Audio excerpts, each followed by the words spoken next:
ರುಕ್ಮಿಣಿ ತಿಂದೆ?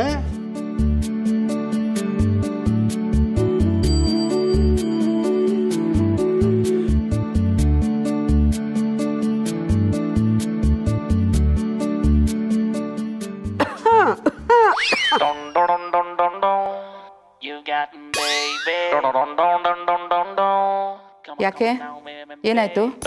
ಅದು ಗಂಟ್ಲಲ್ಲಿ ಇಡ್ಲಿ ಸಿಕ್ಕಾಕೊಂಡಾಗಾಯ್ತು. ನೀವು ಕೆಮ್ಮಿದ್ದು ಯಾರನ್ನೋ ಅಣಗಿಸ್ದಾಗಿತ್ತು? ಹಾ, ನಿನ್ನೆ ಯಾರೋ ಪ್ರತಿಜ್ಞೆ ಮಾಡಿದ್ರು ಸೊಸೆ ಕೈಯಿಂದ ಅನ್ನ ನೀರು ಏನು ಮುಟ್ಟಲ್ಲ ಅಂತ. ಆದರೆ ಇವತ್ತು ಸೊಸೆ ಮಾಡಿದ ಇಡ್ಲಿ ನೋಡಿದ್ರ ನಿಮ್ಮಮ್ಮನ್ನ? ಮನೆ ನೆಮ್ಮದಿಗೋಸ್ಕರ ನೀವೇನು ಹೇಳಿದ್ರು ಒಪ್ಕೊಂಡಾಯ್ತಲ್ಲ. ಆದರೂ ನಿಮ್ಮಮ್ಮನ ಕೊಂಕು ಬಿಟ್ಟಿಲ್ಲ ನೋಡಿ.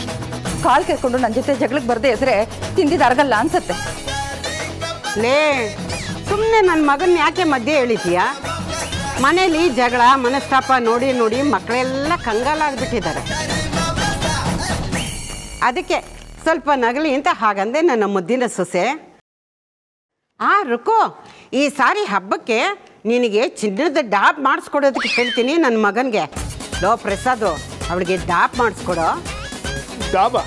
ಬೇಜಾರು ಮಾಡ್ಕೋಬೇಡ್ವೋ, ಅಷ್ಟರಲ್ಲಿ ಅವಳು ಸಣ್ಣ ಆಗ್ತಾಳೆ.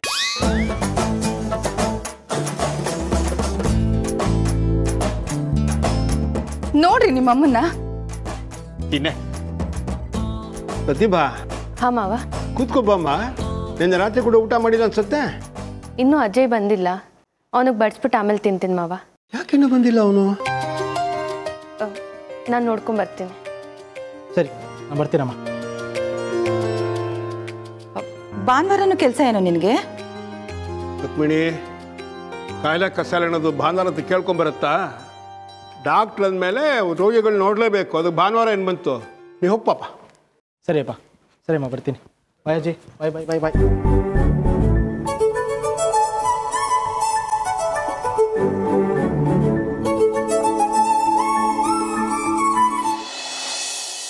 ವಾಟ್? ಹಾಂ, ಸರಿ ಸರಿ ಸರಿ, ಇಮಿಡಿಯೇಟಾಗಿ ರಿಪೋರ್ಟ್ದು ಫೋಟೋ ತೆಗೆದು ವಾಟ್ಸಪ್ ಮಾಡಿ. ಓಕೆ. ಏನಕ್ಕ ನೀವು